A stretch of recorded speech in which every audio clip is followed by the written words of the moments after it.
So welcome back, everyone. Into our virtual Mahayana temple. And in our text, we reached the two stanzas, the two verses about Bodhichitta, verse 10 and 11. And I like the translation of Ken MacLeod of Bodhichitta. So he translates Bodhi as awakening, and Chitta, which can be translated as mind or heart, as heart, so the awakening heart. And I think it's empowering for us to think of that awakening heart as an innate capacity we all have, or something rather to discover and to nurture, to appreciate, to rejoice in within us and others. So to get to know Bodhicitta, not in the sense so much as something we need to cultivate, but something we can discover within us.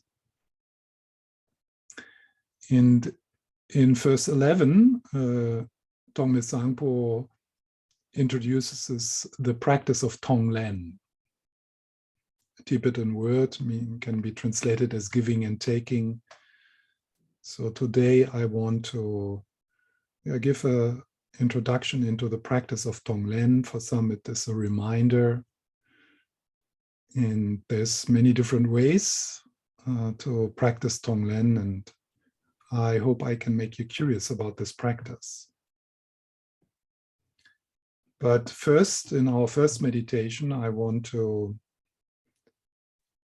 connect with the quality of bodhicitta, which is the warmth in our heart, a tenderness, our capacity to care. Very natural, we are born with it. Every baby is born with that basic capacity to give love and to receive love. And then shit happens, and we build walls around that capacity. We try to protect that vulnerability in ourselves. We become afraid. And one way to connect with that energy, it's always important with these practices, compassion, bodhicitta, to be curious about the felt sense in our body, so that it doesn't remain to be like a concept, like just some thoughts, but to get to know tenderness, openness, care, being cared for and caring. How does it feel in the body? What does the energy feel in our body when we connect with these qualities? So in our first meditation, after some time of present moment awareness and shifting into present moment, I would like to use our conceptual mind by inviting you to connect with situations, moments where you felt tender towards someone or something, caring. Yeah?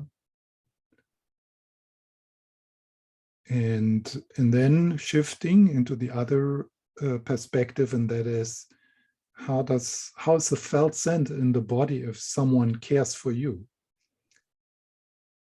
How does it feel when you receive loving attention, loving presence, when you feel the loving gaze of another person? So we will try to connect with the felt sense of that tenderness, which is coming with bodhicitta through these memories, through these imaginations. It's just an experiment. So for some people, it is quite easy to connect through mental images and memories. For some people, it's more difficult. but we are all sitting with the confidence that all of us, we have that soft spot. And let's see if we can step into that, touch into the soft spot in our heart. So I invite you to take your seat in a comfortable position, the Bodhisattva seat, with a certain dignity, but also a gentleness in the posture.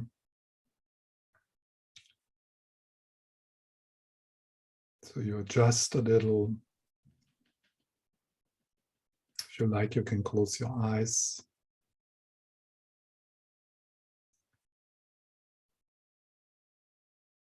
And take your time to connect with your inner life, starting to become aware what you bring with you into this moment.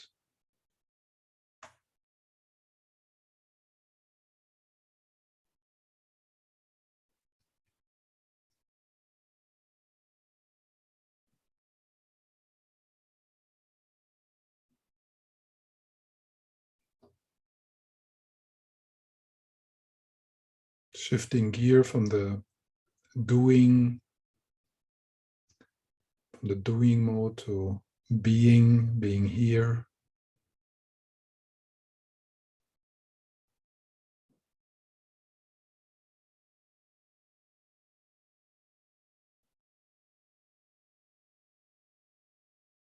There is a sense of dropping into the body,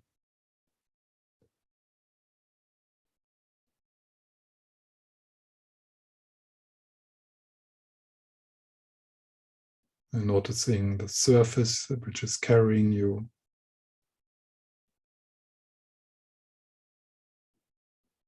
And you let yourself be carried. You're giving yourself the permission to do nothing, just for a few minutes, just doing nothing, just being.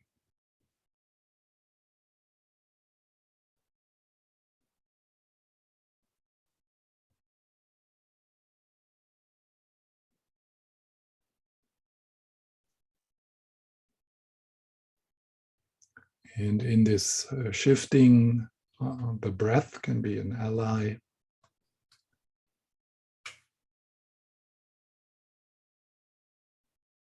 So with each in-breath, sliding away from the head into the body, into your belly, into your hands, into your feet.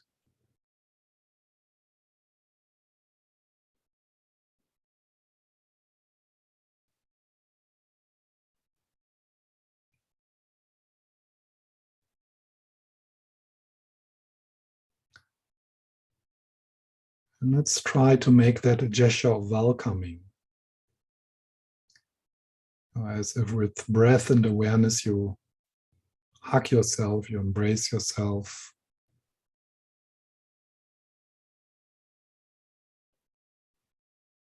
And with that you also embrace everyone who is participating right now.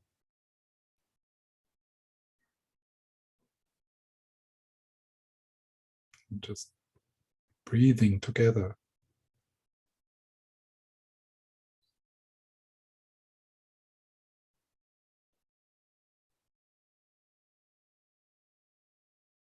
And with the out breath, like sighting, there might be possibility of releasing a bit, releasing effort,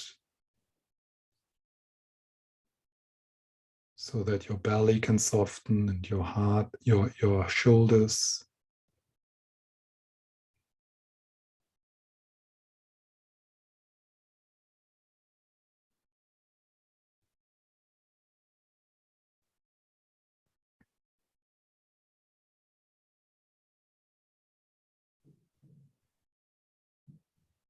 Thoughts become less important.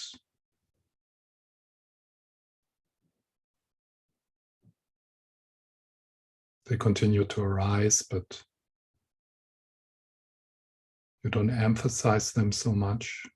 Instead, you dive into the spacious aliveness of your body.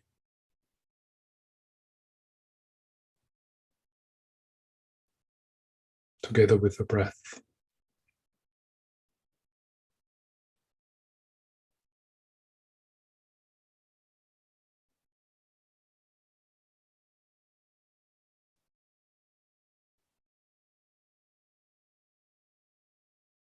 And just notice the different kinds of energies in the felt sense of your body, pleasant or unpleasant. And there's no need to label them or to try to make sense of them. Just as best as you can, befriending your own energies. And with that gesture of befriending, you befriend all of us. So we reach out from heart to heart.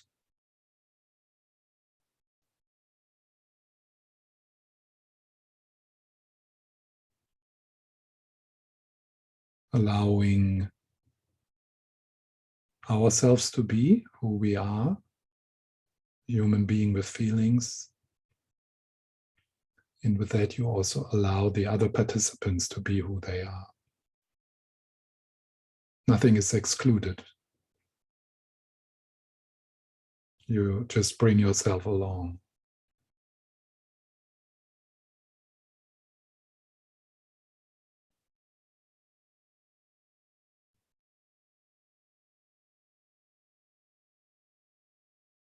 And only if you get really carried away and entangled by the radio station of the narrative self, you make this little gentle movement back into your body.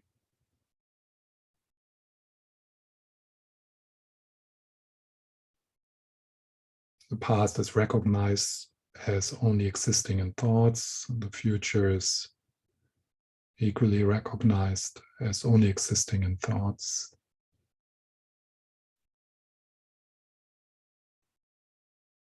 Present moment awareness. The sounds around you, sensations,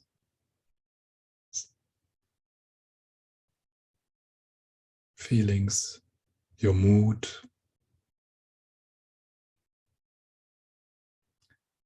You perceive all of that as energy.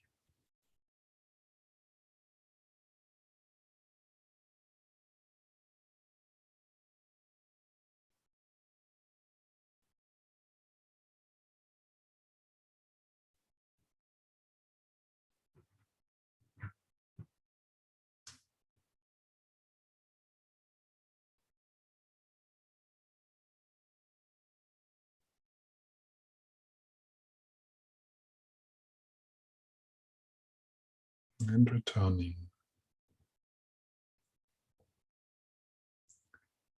So slowly and naturally you find a place of rest by allowing, by letting be.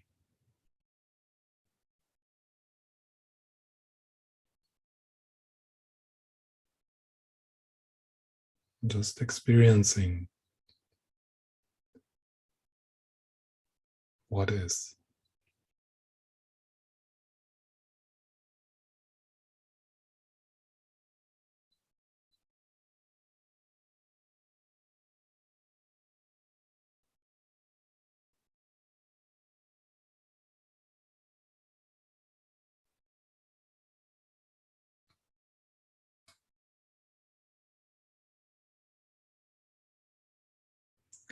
And into this space, we invite the presence of His Holiness the Dalai Lama and Lama Zopa, the Buddha, Tara, whatever makes sense for you.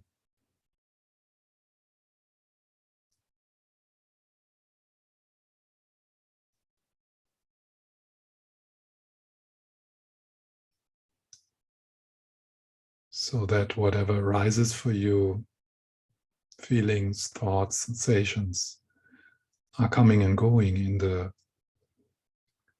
presence, in the mighty stillness, in the light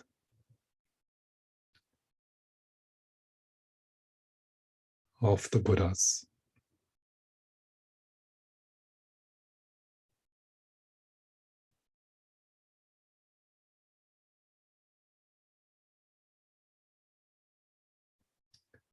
And as best as you can, you allow yourself to be seen and loved.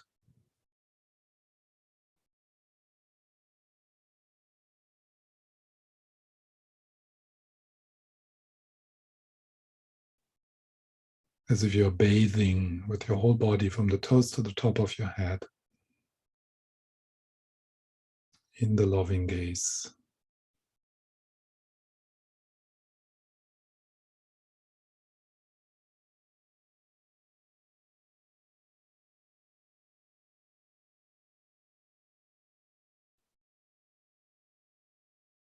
Giving the content of your experience, the objects of your experience, giving that, surrendering that into the heart of all the Buddhas.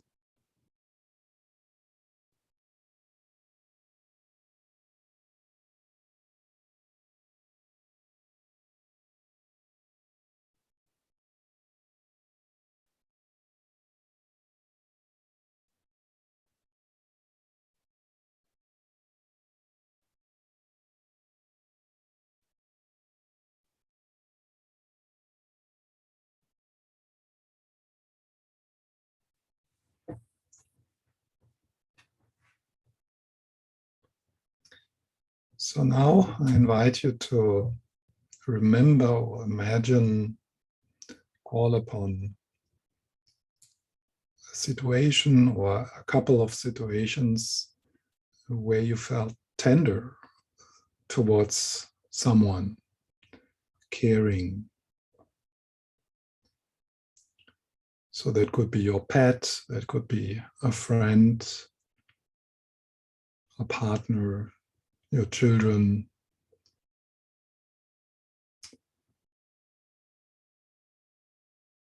And you take your time, you stay connected with your breath in the felt sense of your body.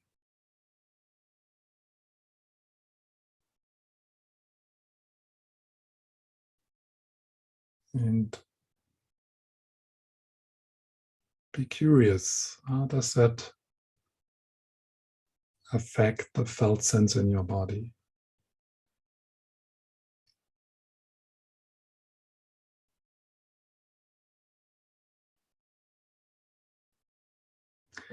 And the felt sense of this energy of tenderness, of care, of heart-warmedness, it might show in your hands or in your face, in your voice, in the way you look.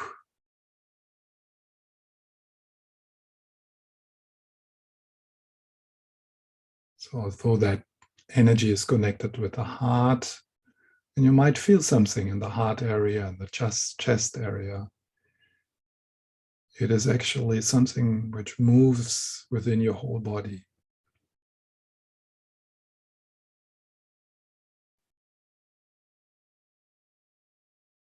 And then you breathe with that, not forcing anything. So it's just a gentle opening.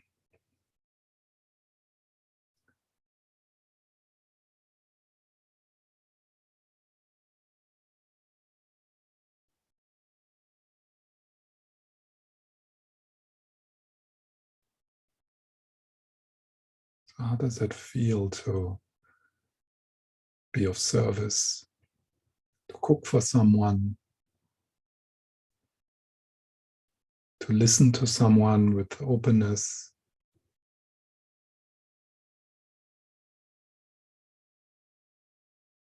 How does it feel, that incredible tenderness you feel towards your children, towards a good friend.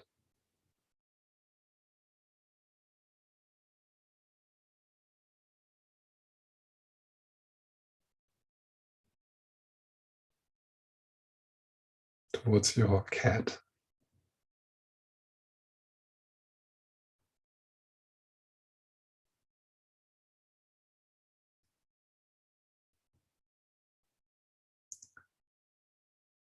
It is a subtle energy.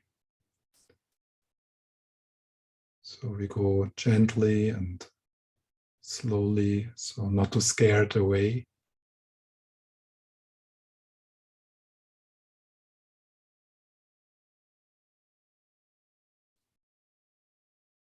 And how does it feel in your hands to hold someone, to touch someone, to support someone with a touch on his or her shoulders?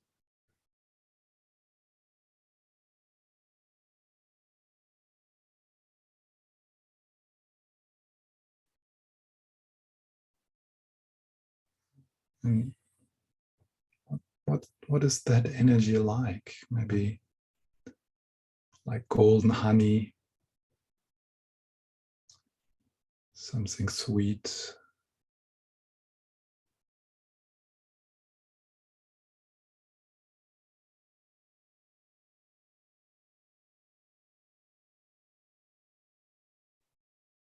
In your belly, the solar plexus, in the heart area.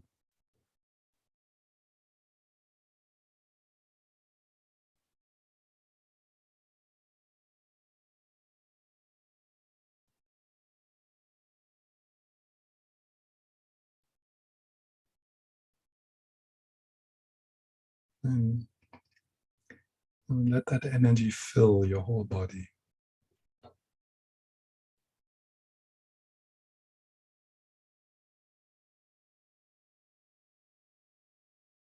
So beautiful. That natural capacity you have of empathy, of reaching out, of wanting to ease suffering.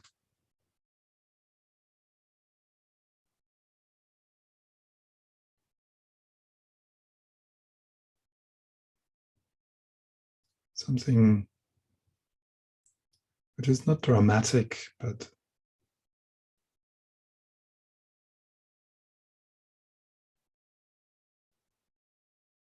so precious. And you breathe with it.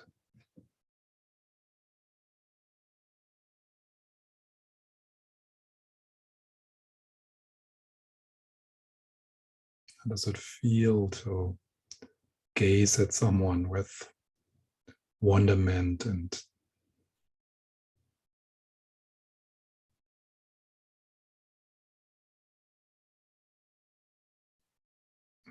that wonderment which comes with the recognition of the beauty and uniqueness and preciousness of another person or an animal?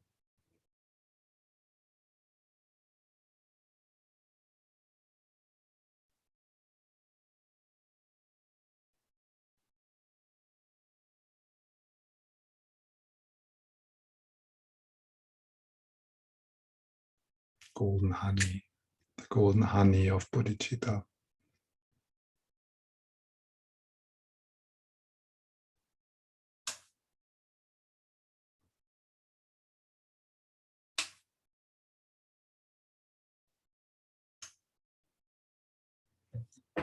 We can appreciate that we are connecting with that capacity together, as a general human capacity.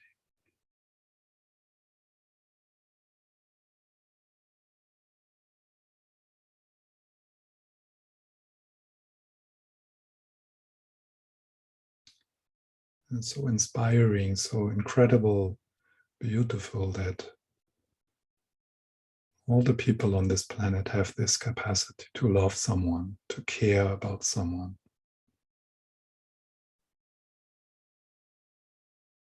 It's a universal tenderness.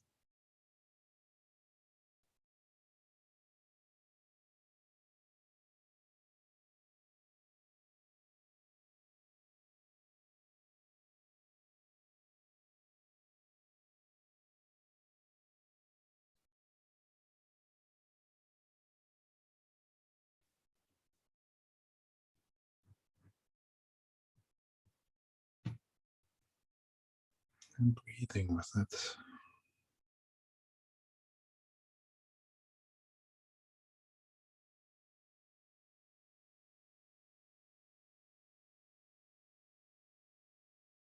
It's so wonderful to be in love. Yeah, and I'm not talking about necessarily about romantic love, essence love.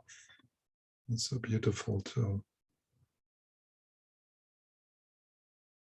allow that softness, the softness of your heart, to your capacity to love,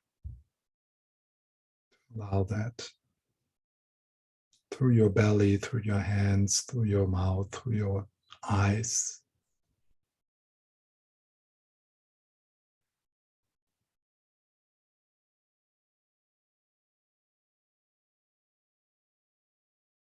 It's that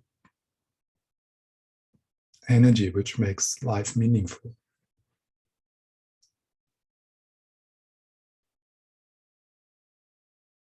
To be in love.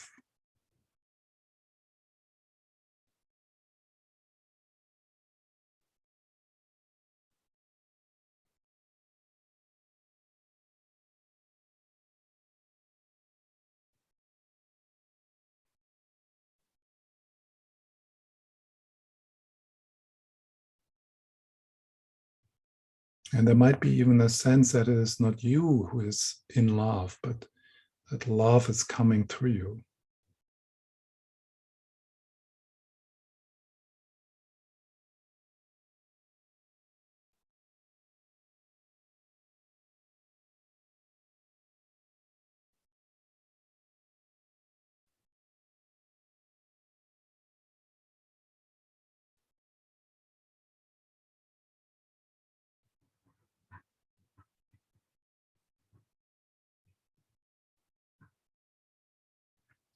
Yes, and then we switch the perspective.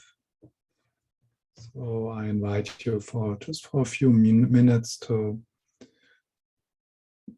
connect with a couple of situations or people or more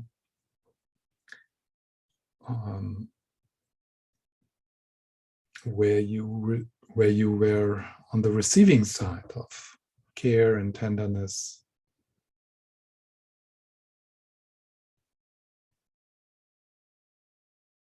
So a friend who helped you moving, who stood by your side in dark times.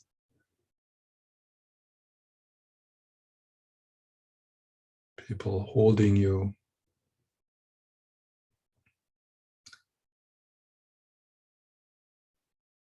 Your pet, your children, and friendship. And so friendship is really something to live for. Different kinds of friendships.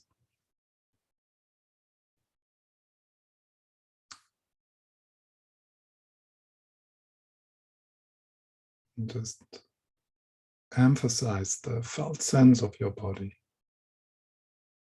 and breathing with that. If someone really is there for you, not trying to fix you, not trying to want something from you. Someone who is just kind. And feel that kindness. And see that kindness in the eyes of that person, and hear it in his or her voice.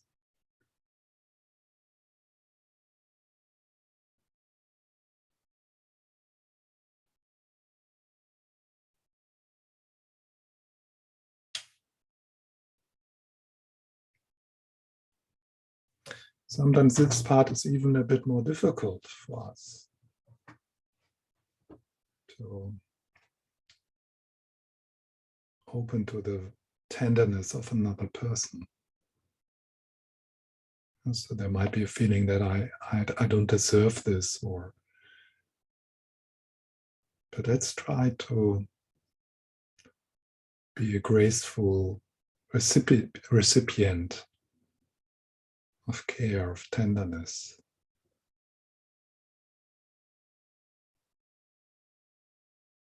Of love. Without the pressure to feel you need to pay it back or something. Just a moment of feeling the hugs of friends and of strangers.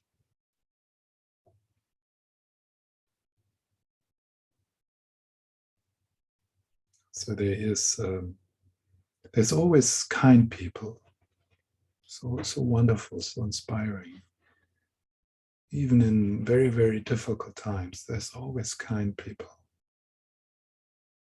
People who share, people who are generous.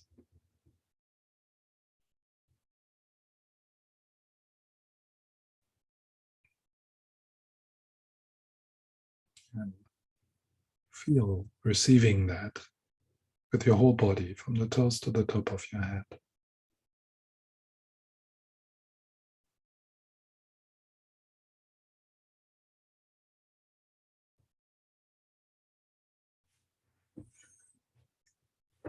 And then if you have a heart connection to a teacher, to a master, like His Holiness the Dalai Lama or Lama Zopa, also open to that kind of unconditional love.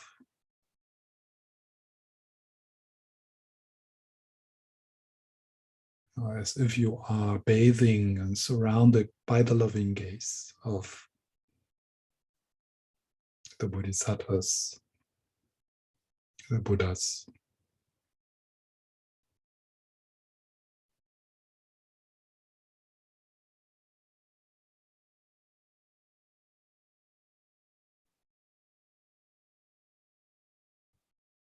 Your body remembers, if you have been in the presence of His Holiness the Dalai Lama, for example, your body remembers that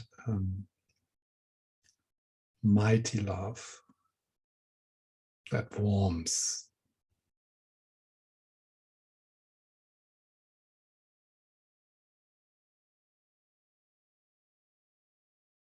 And how do you feel that in your body? Where do you feel that in your body? And then you breathe with that.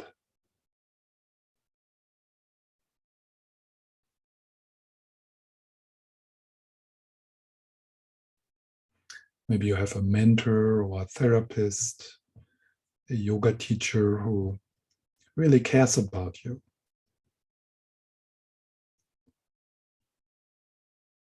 Feel that. There's so much of it in your life. You just need to open to it.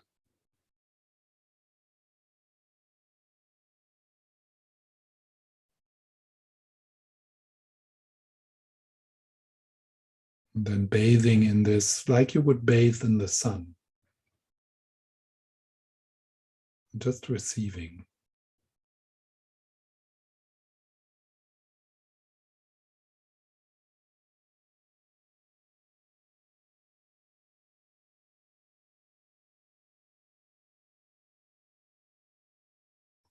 You might also notice the parts of you which sabotage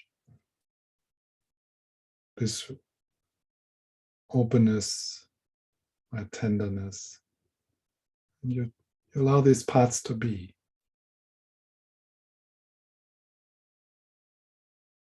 They are also loved.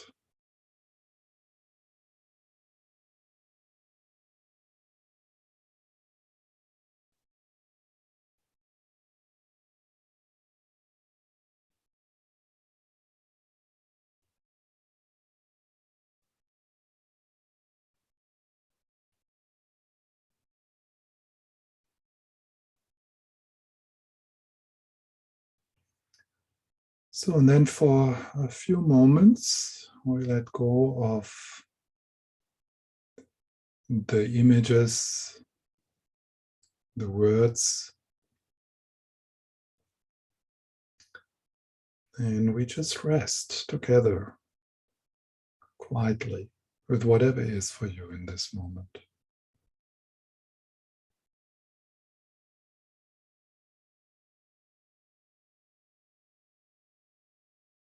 Just in presence.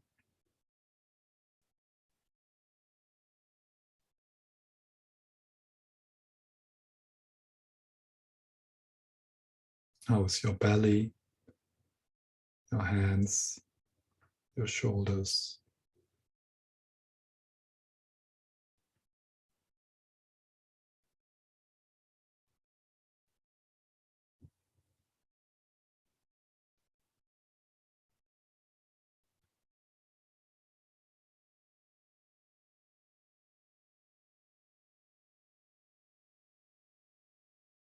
Maybe there is a certain glow, the aftermath,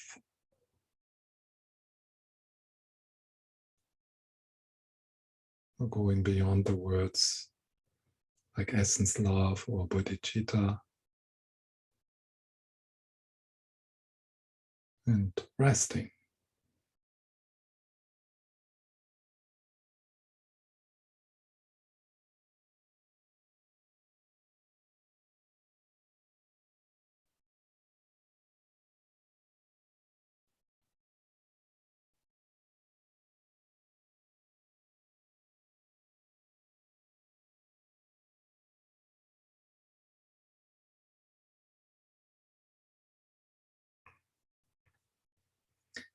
Yes, and then you take your time to slide out. If you have your eyes closed, you open them.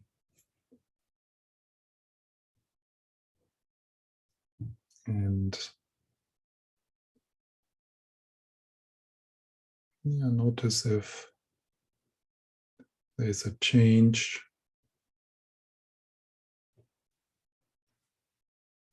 Also, if you look at the other participants, it's like a moment of love, looking at love, or the same love, meeting in that.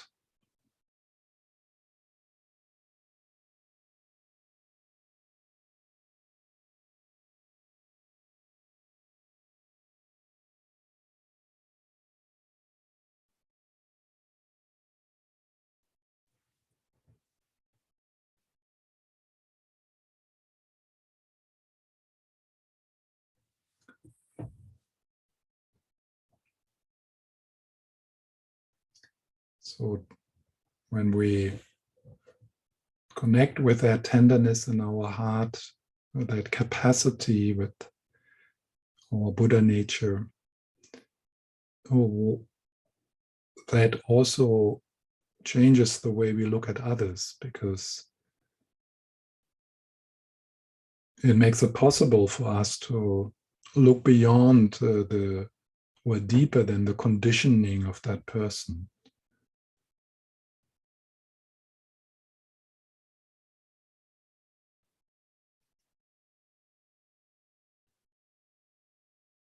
The way we look at others, or the way others appear to us, is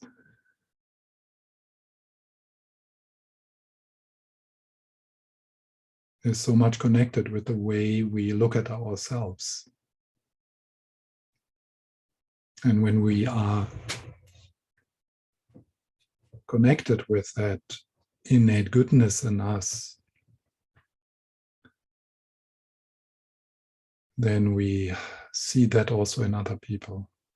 No matter no matter what they do, no matter what they say, no matter if you like what they do or say.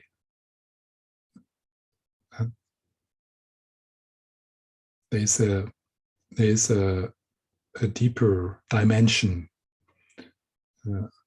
of connectedness. And Bodhichitta opens us to that experience, the deep connectedness with everyone.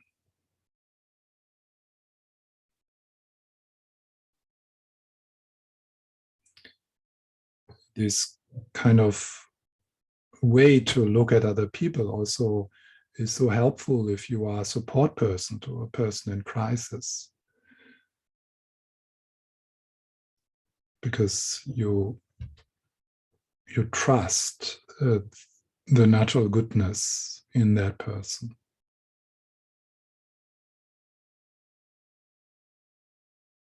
Nobody is lost,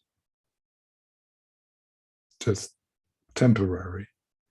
It's the appearance of being lost. But the light will win. The sky will prevail. Love will prevail. Love will prevail.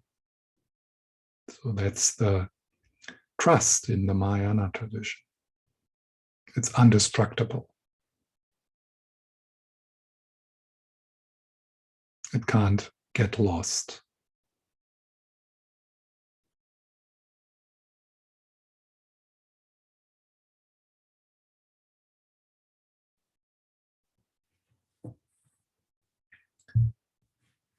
So I would like to say a few words about the practice of Tonglen and then lead a practice. So if you have a question, you can just unmute yourself or write on the chat.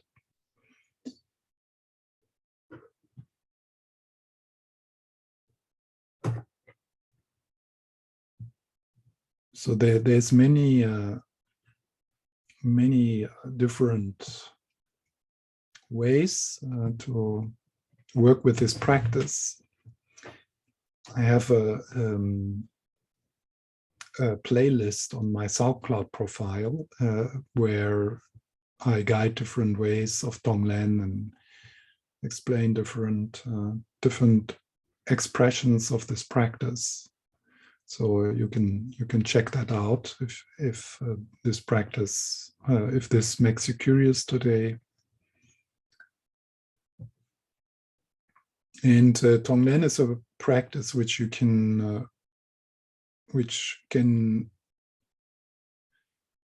be applied in any situation in life. So not only with the challenging situations, but also with wonderful and beautiful situations. And initially you might start with kind of a bit more formal, so you get to know the process, you get to know the principles, the essence. But if you become more familiar with it, it becomes more like a way of living, something which spontaneously arises. So you start to be different in the different situations in your life. And so one way to bring a bit of structure into this practice of Tonglen is the way Pema Chodron teaches Tonglen. And I mean, I guess some of you are familiar with the writings of Pema Chodron, and you will notice that actually all her books are connected with the Tonglen practice. And also here in this text, Tongme Sangpo, we after these verses on Bodhichitta, we will go into the practice of Lojong, transforming problems. And in all this coming stanzas, there is that Tonglen background. Yeah.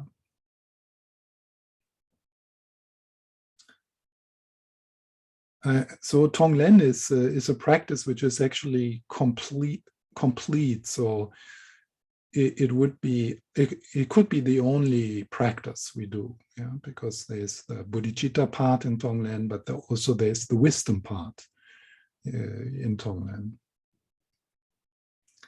So Pema Chodron describes the practice of Tonglen in 4 steps.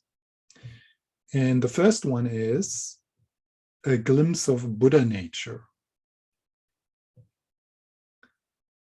So that, of course, what that means and how much we are able to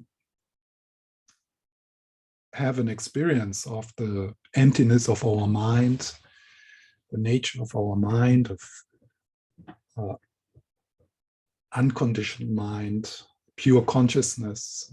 So that depends very much on the level of practice we are and how familiar we are with that gesture. So in our meditation, I will use a symbol to connect with Buddha nature. And the symbol can be the Dalai Lama in your heart, but what I will suggest is a lotus, and in that lotus is resting a diamond. Yeah? So we're using that as a symbol. And this is one way for us to connect with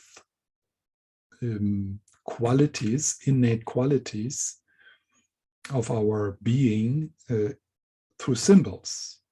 And for some people, that is really a good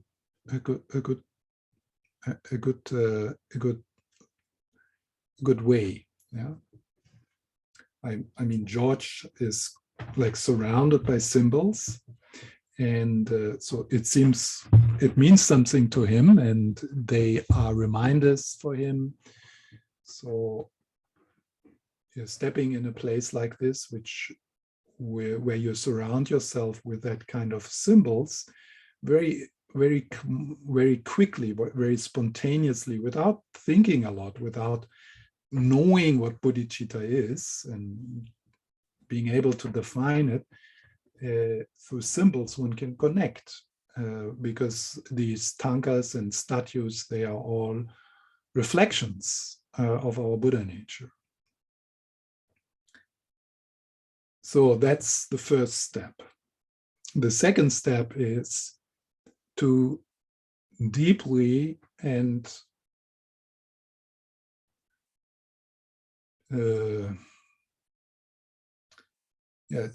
to deeply step into the claustrophobic situation, the feelings in a situation, in a person. If you work with one person, if you work with yourself, and it's advisable to practice Tonglen also with yourself. I will say a few words about that, how to do that. So the second step is just to feel what's going on. What is this situation? How does it feel? So we will do Tonglen with with a person. So what that means here is that you really take the time to walk in the other person's shoes. So you just, as much as possible, and of course there will be resistance, but as much as we possible, we say, this is how it is. This is the darkness. This is the fear. This is the grief. How does it feel? To completely open to the situation. Yeah. This is not what we usually do. So usually we try to disconnect. Yeah. Either in news, when we see someone suffer, when a friend suffers. Yeah. So usually we try to not feel what is going on, not opening to the situation. And that's why it's so important to start with Buddha nature. We start with the resource. So we don't approach the suffering of another person from the view of the narrative self, of the me, of the separate me, of course, the egoic structure, which is based on that illusion of separation, is not, will not, and does not want, and cannot open to the pain of even one person. Yeah. Because the egoic structure is just interested in me and has not the capacity to open to pain without being overwhelmed, without being swept away. But if you step into the sky of your Buddha nature, the incredible, limitless capacity to love everything, then it's a different thing. That makes it possible actually to open our heart to the suffering in this world, because we don't do it from the me. We're doing it from something which is bigger than the me, the little me. It's bigger than the little me. So, and then there's the third step, and that is the actual practice. And so there's like two gestures in the practice of Tonglen. The one is the taking, the taking in, and we attach that gesture of taking in with the in-breath.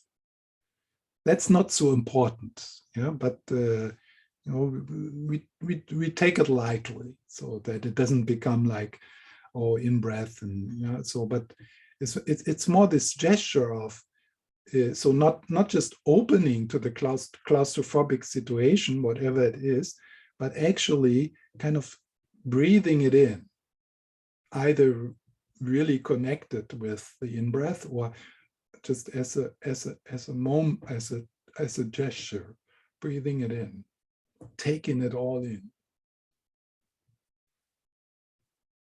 So again, here it is important to remember, you don't take it in as the little neurotic me. But you take it in, you take it into, in our case, in our visualization, we take it into the lotus and the diamond. So that's where the transformation happens. And the other part is the giving. So we are giving into the situation what is needed. And this can take all forms. So what is needed is different in different situations. But we are breathing out into the situation, to the person or to ourselves, from Buddha nature, which has in it the intelligence to know what is the most beneficial thing to do or say in every situation. So the giving doesn't come from the agendas of the little me, of the narrative self. It comes from a deeper place. And that deeper place, somehow, you might call it intuition, knows what word needs to be said, how can I contribute to the situation realistically. So if you are using Tonglen, if you see a homeless person on the street, then probably it's not about inviting this person in, could be, but your Buddha nature knows. So what is appropriate here, to the whole situation. And very often what is appropriate and shouldn't be underestimated is a loving gaze. Just loving presence, just loving stillness.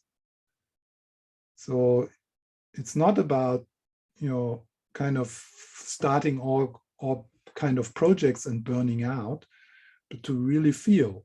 So what capacity do I have to make a contribution to this situation? And starting with knowing that my loving presence already makes a difference. So, and we connect with that with the out breath.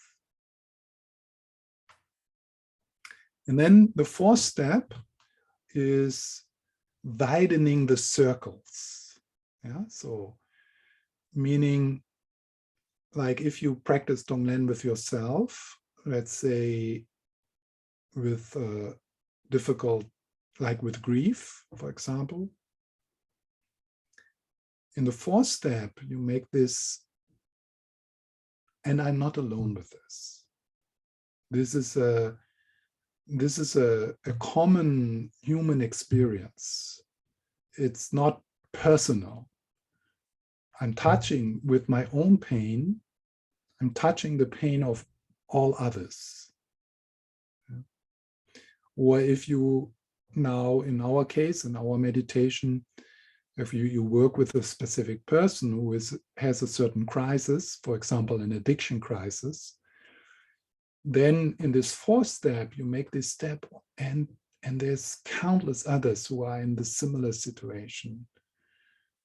And your wishes of well-being, that tenderness and that care you feel towards that specific person, you extend that to all the others who are in the similar situation. So it is kind of breaking through to this care and tenderness, which is limited to my friends, my family, my people. So we break through that projection into a connectedness with the suffering of other people who are in a similar situation or in the same or even worse situation.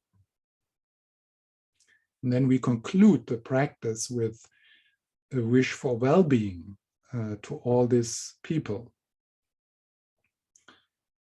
So kind of we transform personal suffering, either in ourselves or in our relationships.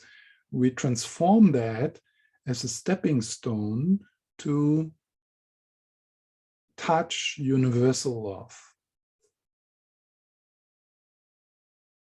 which makes Tonglen so precious, because instead of seeing the claustrophobic situations in our life as something which shouldn't be there and which we need to overcome, we transform them into gold. We transform them into love. Yeah.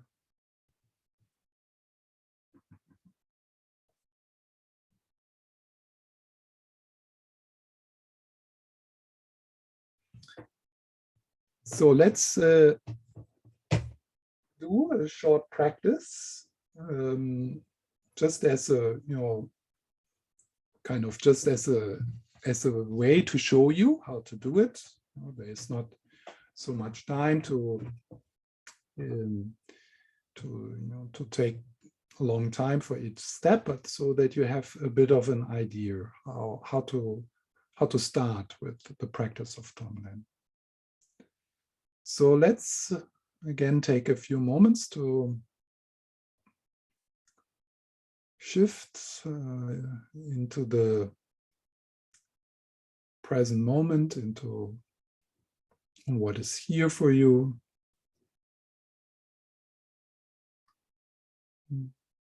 Supported by the awareness of the breath. And again, dropping into the trunk of your body.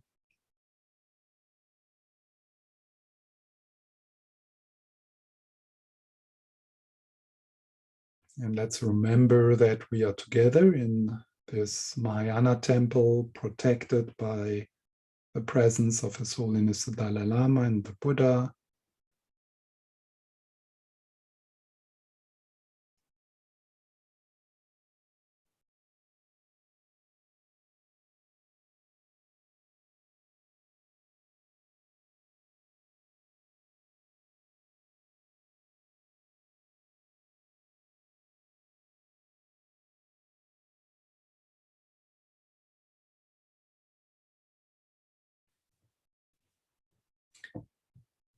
So, and then we start with the first step, a glimpse of Buddha nature.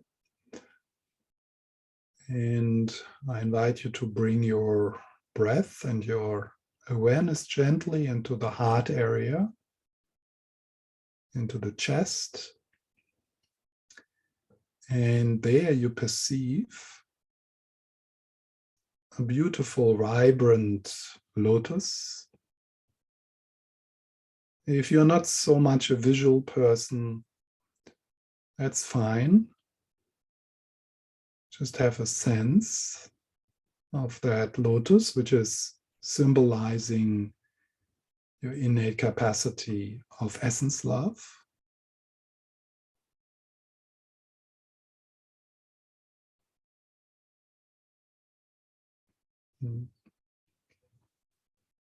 And in that lotus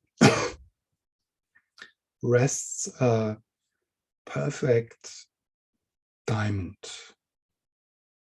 an indestructible diamond, pure. And that diamond symbolizes your innate capacity for wisdom.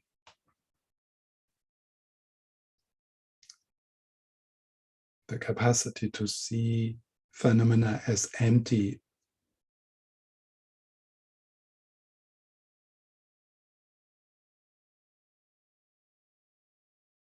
So breathe that with that for a few moments. And that lotus and that diamond has been there always. And it will be there always at the core in your being. It's like the source of goodness, your goodness. And you feel the radiance and the power, the vitality of the lotus and the purity of the diamond.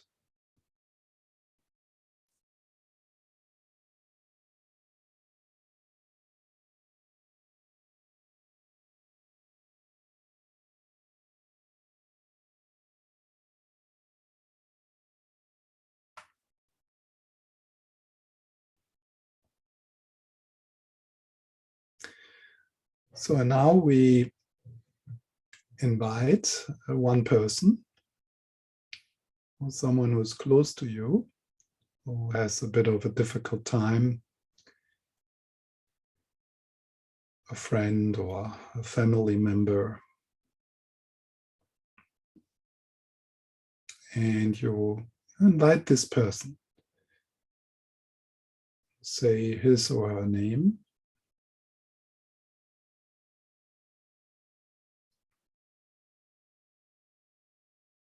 And then we move into the second step, which is to really step into the experience this person has.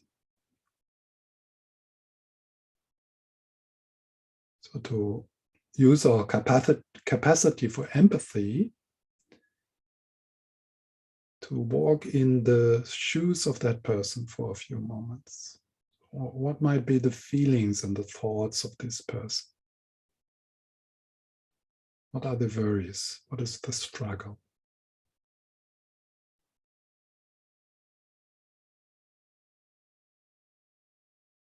And you step into that room. It's like stepping into the room of that experience, of those emotions, of that mood, of that energy.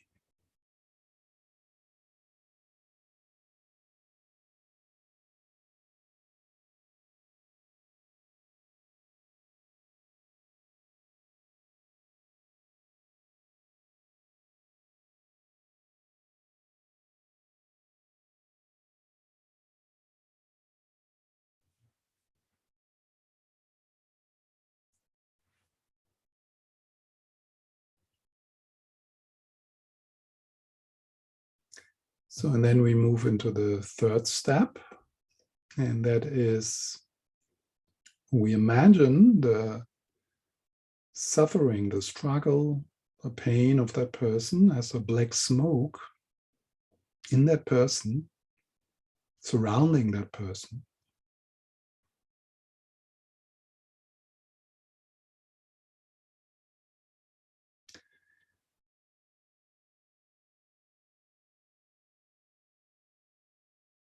And we connect with our intention to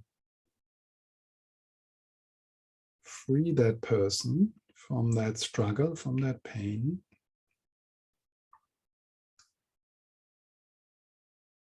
By taking this black smoke upon ourselves.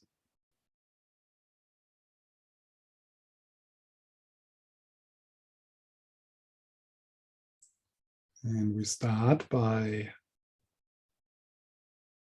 with each in-breath, to kind of suck that black smoke away from that person towards us.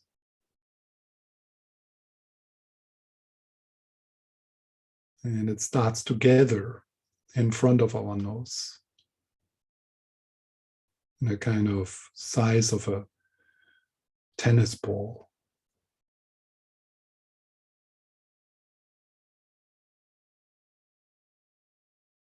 So, and while you do that, while you draw the cloud closer to you, you notice the relief of that person. The person doesn't know why and what is happening, but it's just feeling the relief while you draw the black smoke towards you, and it gathers in front of your nose, in that tennis ball.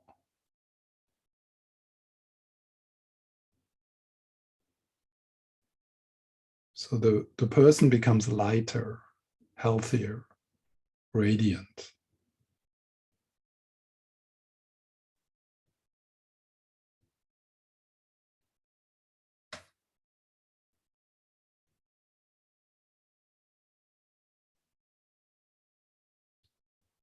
So do a couple of more in-breaths, natural breath.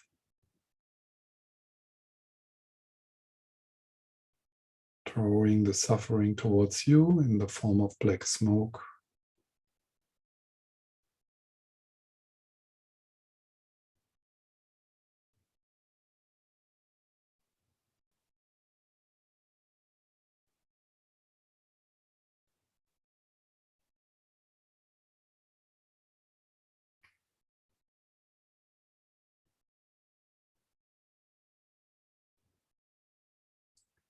So now, before we breathe in that black ball, we look back to the lotus and the diamond in our heart,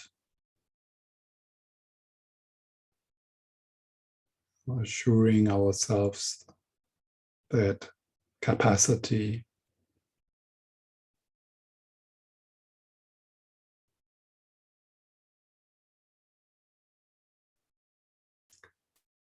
and then with one in-breath, you breathe in that black ball or that black cloud.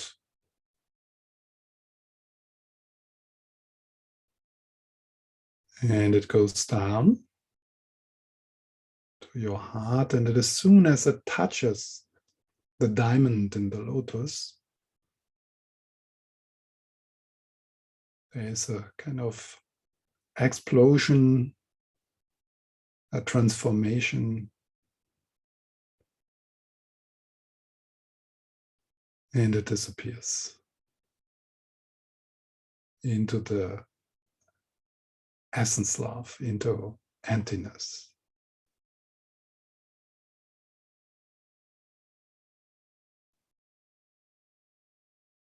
And the lotus and the diamond just rest as before.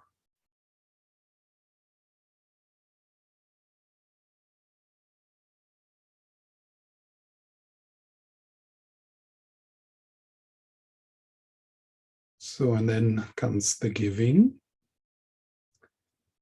And that's connected with the out breath.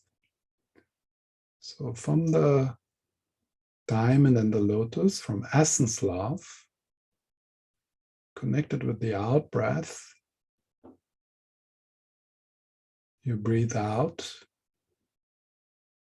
what is needed, what this person needs. Light, healing,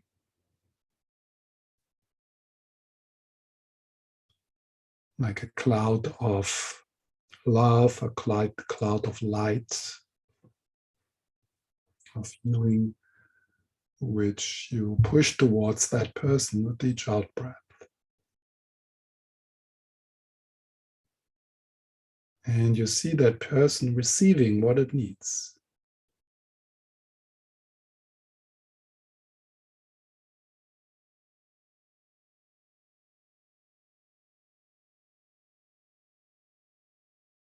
And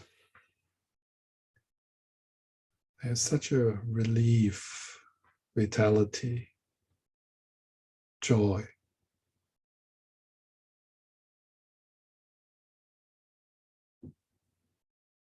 So with the out breath, the giving, through your hands, through your belly, through your eyes, through your mouth.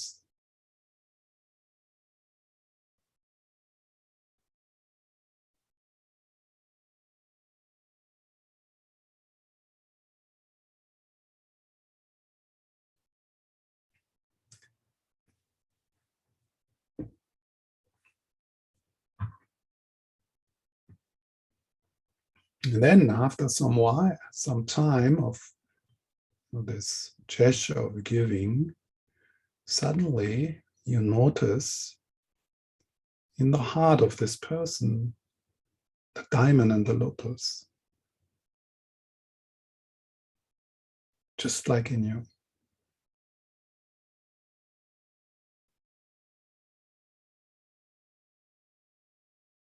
And there's a bridge of light between your lotus and diamond, and the diamond and the lotus of this person.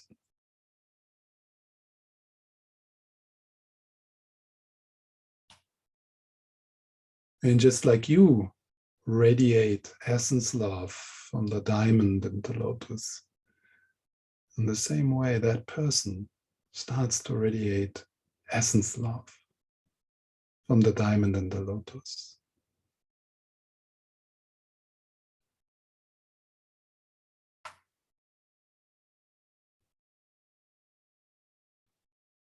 Breathing with that.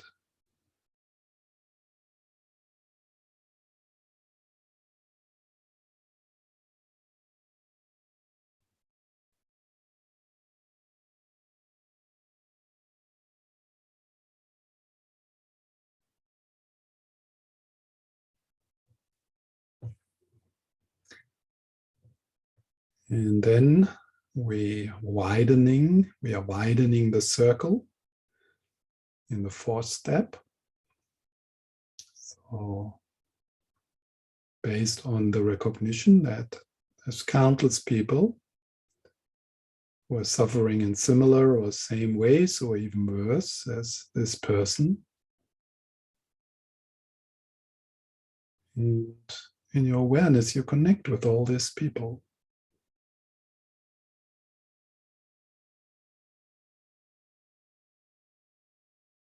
And with the out breath, radiating healing, essence love, hope, light to these people. With the wish that the power of this practice right now, may they benefit these people. May they be free of their suffering.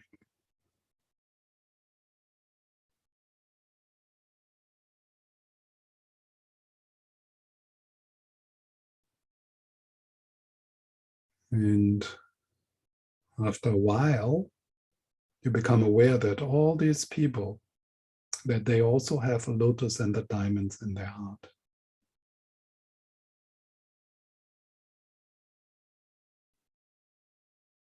Always indestructible, uncorruptible.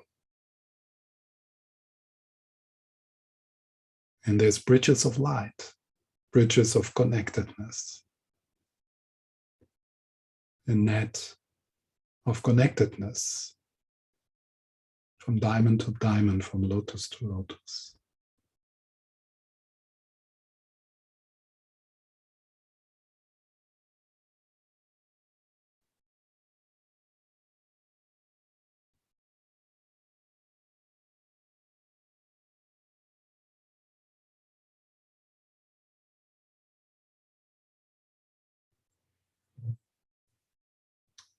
Then for a few more moments, just resting, letting go of the images and of the words. Just resting with the diamond and the lotus, or with the experience of essence love, timeless and boundaryless.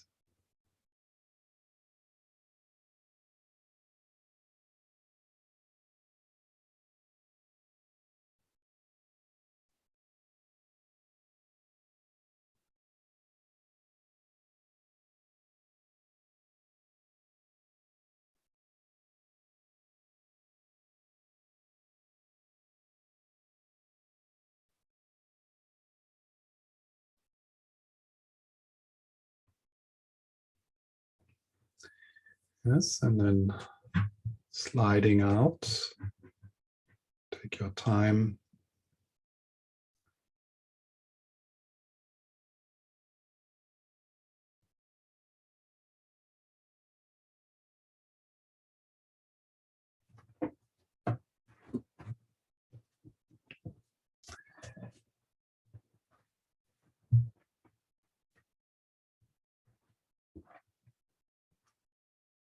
So that was one possibility. Practice Tonglen. It's this way is rather complex with a lot of visualization. So, but you can familiarize yourself with these different aspects of this practice, so that it is something you can apply in daily life. So it's like if you are in a claustrophobic situation, if you experience a difficult situation with a person, so it's like this, just with the in-breath to take it, to open to what is. Yeah. And then with the out-breath to give what is needed, to give relief.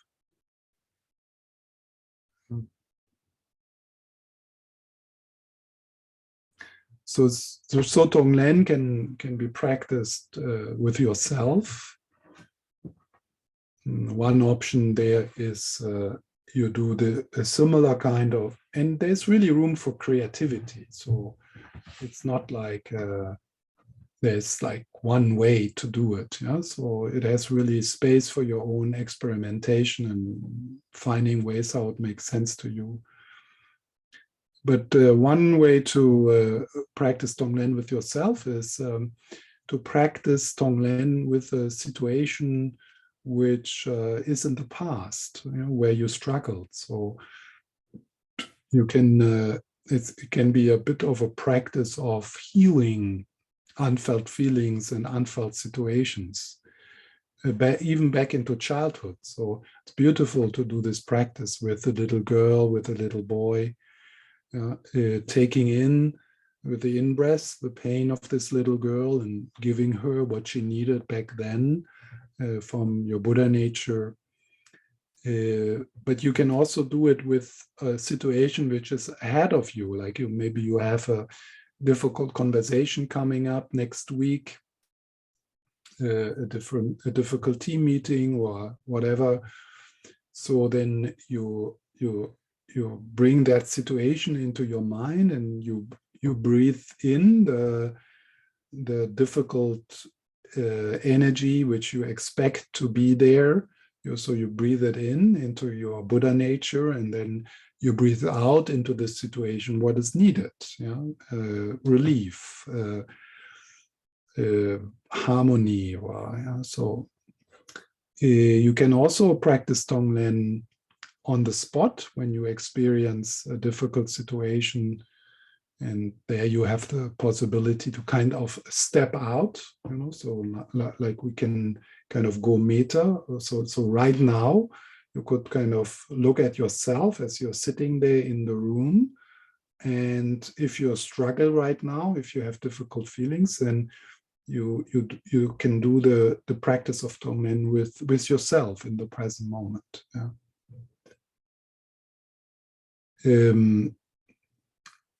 Tonglen can be also practiced in wonderful situations, so that is a good practice for having a sense to share the joy of a day, to share the joy of a situation. Like, so with which would be a thought like, oh, may everyone experience the joy I experience right now, the beauty I experience right now. So you offer that, you give it away, you take it in, which is in the case of joy is not so difficult, because we can, but it's worth it, to really soak in a good moment in life. If there's a good moment, really soak it in, and intensify that experience by being more present for it, and then with the out breath to share it. So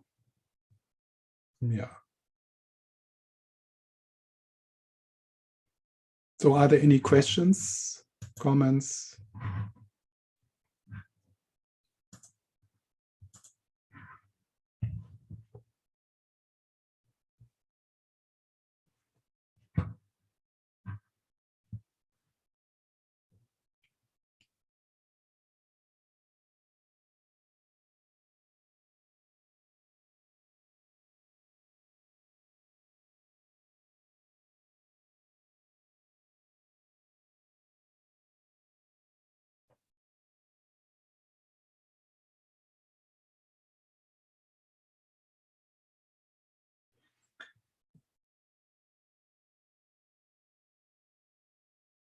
So this is something you can play with in daily life, while you are commuting, for example.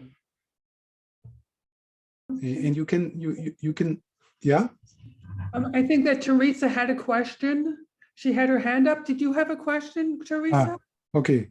It was more, hi, thank you. Hi. It was more a comment of just having this experience that there's an endless amount of depth that one can go to in living in this practice of Tonglen. And I feel like in my experience, I have just been scratching the surface, but I can really feel with the practice we did today that it can really be your moment to moment experience with every breath. Thank you. Yes. Yeah, that's also my experience. I mean, I have received the first teachings on Tonglen maybe 20 years ago, and then I'm always surprised of kind of new flavors or new depth, or so I continue to explore this practice. And then when I read something like the commentary of Ken McLeod now on the practice of Tonglen in this book, then I get again new ideas, and I become curious. And that's so important in our practice, that it constantly evolves, that we keep it alive. Yeah. So I mean, it's easy. It's kind of to get some teachings, like more traditional teachings on Tonglen, and then we think, oh, this is how it is, and it doesn't really work. It doesn't mean, it's not my words, and it's too complicated, and nothing happens, and then we might give up on it instead of making it an alive thing, like a piece of art which we constantly work on and which is changing, and it becomes our own practice, which is not a straitjacket anymore, but something which we really love because it's our painting, it's our piece of music, it's our art which we want to share. Yes, and yes, also what you said about it can be a kind of a bit of a constant practice slowly. Like it's just like, with the in-breath, like just being here, being present, what's happening, what are the feelings, and stepping into the situation as it is, not trying to escape, not trying to deny that this is a really difficult moment, this is a really difficult situation, but there's that, with the in-breath, there's that relaxation, this openness, like, yeah, I can feel this, I can be here. It's difficult, but I can be here because I have Buddha nature.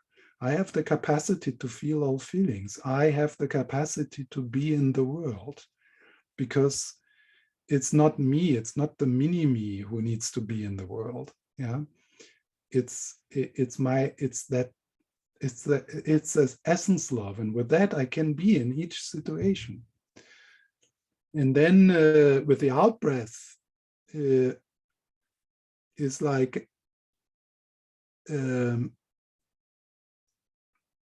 what can I do to help? What can I do?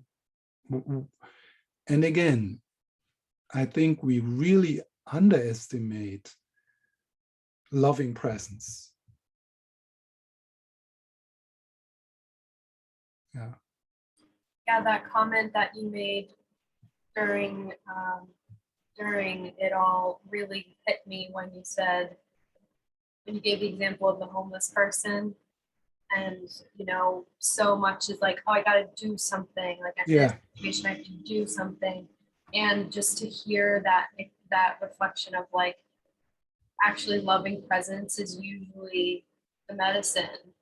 And if we all could do that and have that energy radiating out of us, it would just, and that's something I've been working with a lot in my life, of like, how can I just, like, there's so much unraveling of the doing still from our culture and our society, the way we live. It's just like, how can I just be, and how is this enough?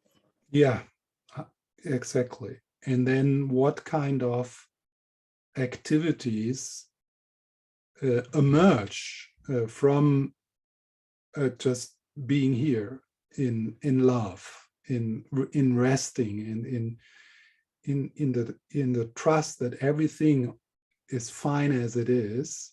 So what kind of responses emerge from that? What kind of intelligence emerges from that? So it is really like learning to shift the operating system from a self-centered way of, oh, what can I do?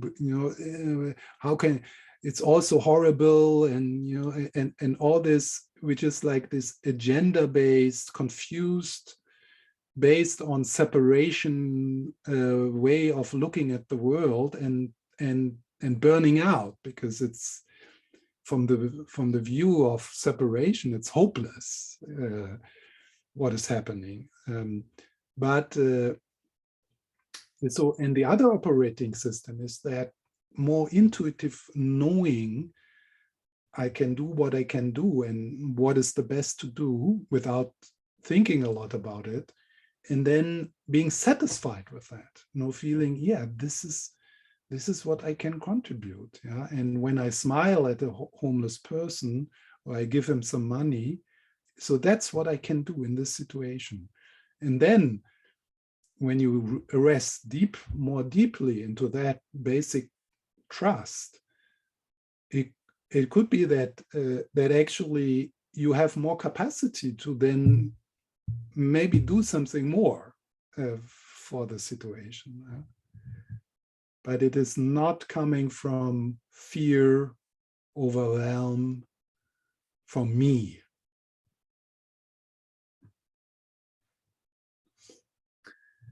Okay, yes. Thank you so much. We dedicate the positive potential to the awakening of all beings.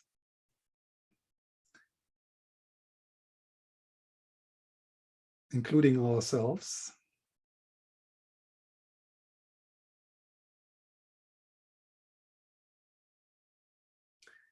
And yeah, I'm looking forward to our next meeting. We will go then into the practice of Lojong, with transforming problems.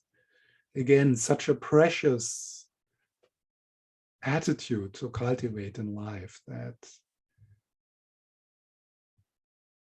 it is the challenges and the problems in our life. It's actually that which we don't want to happen, which is the fertilizer for our growth, a fertilizer for our awakening. So this is, that's a game changer, to cultivate an attitude like that towards your own pain and the pain in the world. Thank you. Take care. All is well. Thank you. And may the Buddhas be with you. Stephan. Yeah. Bye. Thank you so much. You're welcome. Yes, thank you. Thank you, Sunny. Oh, hi, Teresa. Take care. Bye.